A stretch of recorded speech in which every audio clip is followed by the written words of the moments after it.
श्री यशोदा मैया ने बांध दिया। केवल इतने जानने से माधुर्यता का अनुभव नहीं होगा, बल्कि जो मुक्त ब्रह्म है वो ब्रज में बंधा है, ये जानने से माधुर्यता का अनुभव होगा। छचियावर छाछ पे नाच रचावे, केवल इससे माधुर्यता का अनुभव नहीं होगा, बल्कि हम भी तो छोटी छोटी वस्तुओं पर किसी किसी की कितनी चाटुकारिता कर लेते हैं, बड़े प्रेम से खड़े हो जाते हैं। कई बार हमने देखा केवल छोटी सी वस्तु प्राप्त करने के लिए बड़े बड़े लोग पंक्ति में भी खड़े हो जाते हैं। इसलिए माधुर्यता का सुख इसमें नहीं है, इसमें है कि जो पूर्णमदः पूर्णमिदं है वो ब्रज में छछियावर छाछ पे नाच रचाता है। यही ऐश्वर्यता का आधार ही माधुर्यता का प्रकाश करता है। इसलिए भगवान शब्द के द्वारा ये मधुर संकेत श्री सुखदेव गोस्वामी षडभग षड ऐश्वर्य संपन्न श्री भगवान को इस रूप में प्रकट कर रहे हैं। ये षडैश्वर्य षडभग संपन्न परात्पर परब्रह्म परमात्मा, जिसको यम ब्रह्मा समुपासते शिव इति ब्रह्मेति वेदांतिनो बौद्धा बौद्ध इति प्रमाण पठव, जो त्रैलोक्य नाथो हरि है, जो त्रिलोकी को नाथ है।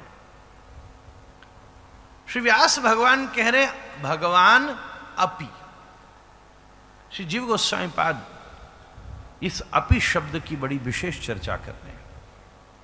भगवान होते हुए भी अपि शब्द का अर्थ बनेगा।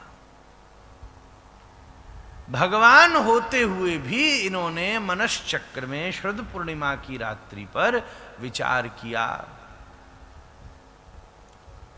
भगवान होते हुए भी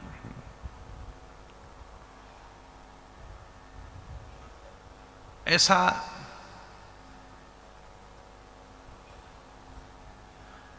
भगवान सर्वार्थ परिपूर्णोपि ता रात्रि वीक्ष उद्दीपनत्वानुभूयेति कैमुत्ते नामलंबन रूपाणाम तस्याम प्रेम महिमा दर्शिता। जो पूर्ण काम हो, आत्माराम हो, आत्मसंपन्न हो, ऐसे भगवान ने भी, यहां अपि शब्द का अर्थ पूर्व संकल्प का संकेत है। श्रीपाद जीव गोस्वामी कह रहे हैं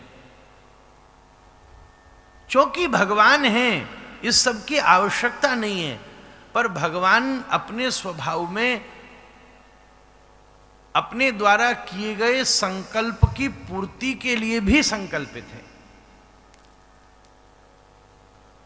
हमने जो तुमको वचन दिया है हम उसको पूर्ति करेंगे। अगर ये संकल्प की पूर्ति करना उद्देश्य नहीं होता तो फिर तो अवतार ही नहीं लेते। प्रश्नी और सुतपा को दिए गए वचन को पूरा करने के लिए तो भगवान पुत्र रूप में प्रकट हुए हैं। बलि की पुत्री को वचन दिए हैं, इसलिए नंदोत्सव की मौज चल रही है और बीच में बाकू पूतना को बुलाए न पड़े हो कि तू आई जा भैया, हमने तो तू वचन दीनो वह समय आई जाइयो, कोई बात नहीं, तेरी यही इच्छा।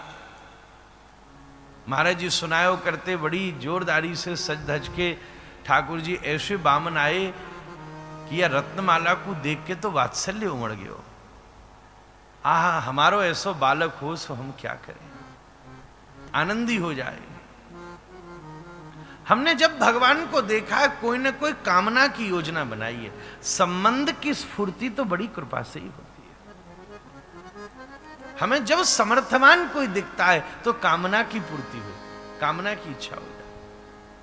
आज कमजोर भगत समर्थवान ईश्वर चाहता है, होना उल्टा चाहिए।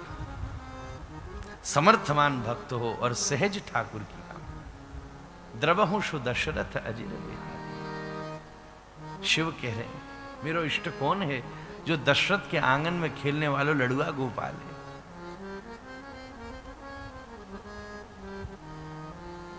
या रत्नमाला के मन में इच्छा जमी कि यह कैसो छोटो बबुआ सो है, मेरो बालक हो जाए। और ठाकुर जी ने जब अपनी सामर्थ्य दिखाई तो यह खींच और मच गई। देखो कैसी भक्ति आकी। सुबोधनीकार कह रहे हैं 3 प्रकार के गुण हैं, उसमें ये तामसिक गुण की वात्सल्यमती है। सात्विक, राजसिक, तामसिक छोड़िए। इसको धाय की गति मिली, जो भी कृष्ण की धाय बनना भी बड़ी सौभाग्य की बात है,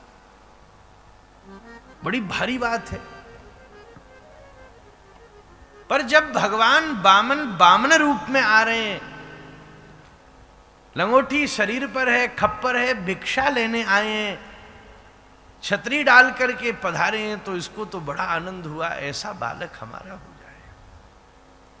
और अगर कोई लौकिक कामना वाला व्यक्ति होता और सामने वाला व्यक्ति अपनी सामर्थ्य का प्रदर्शन कर देता तो उसको तो और आकर्षण हो जाता। पर जब बामन भगवान त्रिविक्रम भगवान हो गए तो इसके मन में खीज और पैदा हो गई। अरे राम राम, ऐसो हमारो बालक हो सो जहर दे दो। ठाकुर जी बोले मैया अब तो संबंध बन गयो, अब तेरी इच्छा तू दूध पिवैयो सो जहर पिलैयो। 6 दिना में ठाकुर जी के पास ये लौटी है, जहर लगा के आई है। श्री ठाकुर जी को मालूम है या कि छाती पे जहर है। सुखदेव प्रभु कह रहे हैं पकड़ते समय ठाकुर जी ने पहले हाथ ते वाको सबरो जहर पोंछ दीनो मारा।